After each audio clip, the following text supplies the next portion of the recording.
No TDAH, o que eu vejo muito, né? Os pacientes, eles confiam totalmente de que o remédio vai salvar a vida deles. Então, uma queixa muito comum dos pacientes que chegam para mim, que na maioria daqueles que chegam para mim, são adultos com diagnóstico tardio, que suspeitam de TDAH e que chegam ali já querendo usar esse ou aquele medicamento porque ouviram falar que muda muito. E, de fato, o medicamento, ele ajuda demais. Mas o que eu brinco com os meus pacientes, seja no TDAH ou qualquer outro diagnóstico da psiquiatria, é que é só a gente imaginar que é muita responsabilidade para um comprimidinho deste tamanho assumir todas as responsabilidades e os BOs da nossa vida. Eu brinco assim. Então, eu também brinco que remédio não te escuta, remédio não conversa, remédio não pega na sua mão para fazer as coisas e remédio não modula comportamento. Então, existem hábitos do dia a dia que dependem do paciente. Quando eu penso em medicar um paciente TDAH, eu proponho, por exemplo, um plano medicamentoso para ele. O que eu, Manu, digo para o meu paciente? Que ele use o medicamento de uma forma inteligente. Como assim, Manu? Bom, se medicado eu consigo ser mais funcional, mais produtivo, mais organizado, eu aproveite meu tempo de medicação para criar novos hábitos.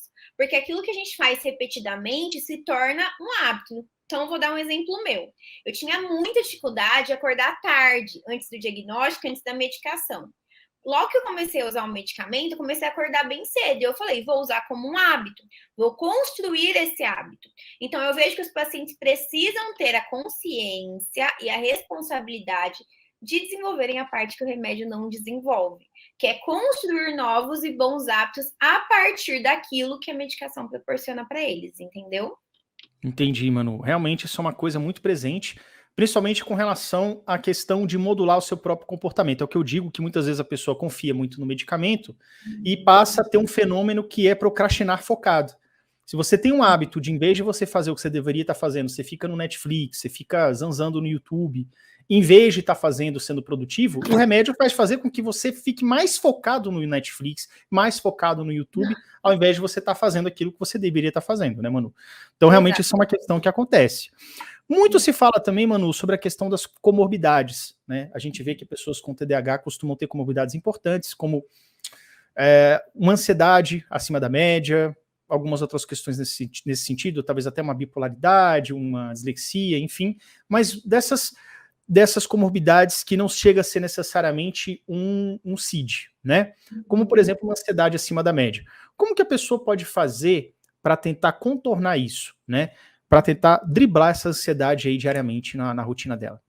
Muitos de nós que temos o transtorno enfrentamos dificuldades em manter relacionamentos. Parece que a gente nunca dá certo com ninguém, pessoas chegam e vão embora pelos mesmos motivos. Com o Clube TDAH em ação, você vai se conhecer melhor e aprender como mudar esse jogo. Confere no primeiro link da descrição. O que eu acho, Yuri? Na verdade, muitos pacientes que chegam para mim hoje, eles já chegam acreditando que eles somente são TDAH, porque viram no Google, assistiram vídeo, leram em algum lugar. E na maioria das vezes, como você falou, esse paciente ele já tem outros diagnósticos. Manu, o que é uma ansiedade normal? O que é uma ansiedade patológica? Existe uma diferença, né?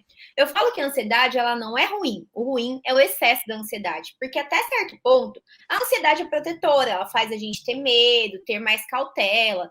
A ansiedade também é esperada em situações como, vou viajar, comprei um carro novo, estou esperando alguma coisa, esperando um presente, você fica ansioso.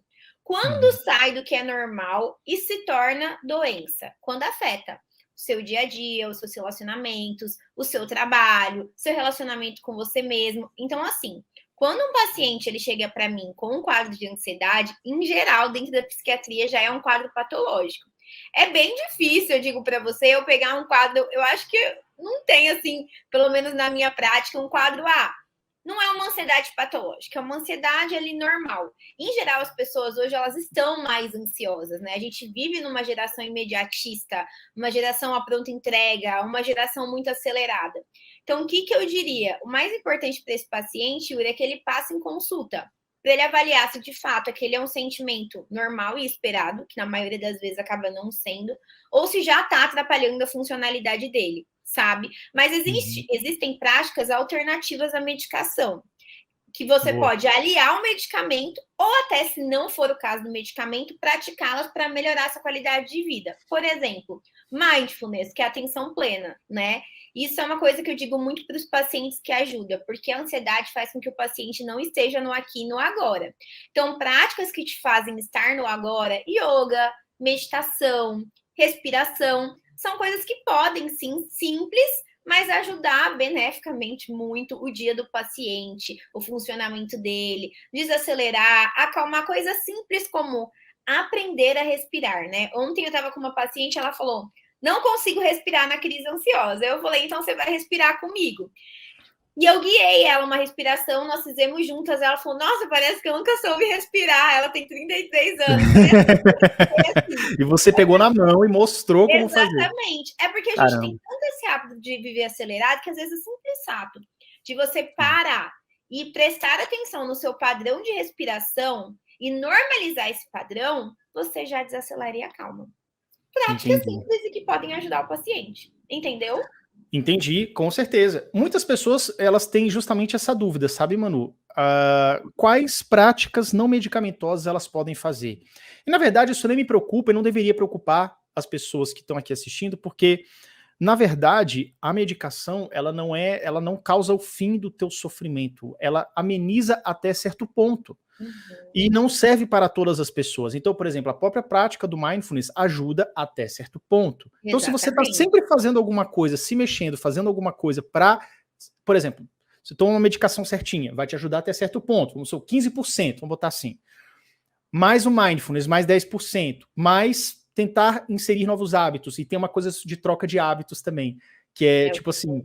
Depois eu vou falar sobre isso, mas você fazer uma caminhada enquanto você responde o teu e-mail, alguma coisa assim, para você se forçar a movimentar. Enfim, se você fizer um somatório, você faz um tratamento bem feito que você consegue ter um resultado. O Clube TDAH em Ação tem tudo o que você precisa por um preço super acessível. Engajamento, foco, ferramentas importantes, motivação, amizades e família. Além de aulas completas de como você pode se dar bem no mercado de trabalho, mesmo tendo TDAH. Fora as aulas completas sobre medicamentos com os especialistas do clube. Conheça o clube no link da descrição.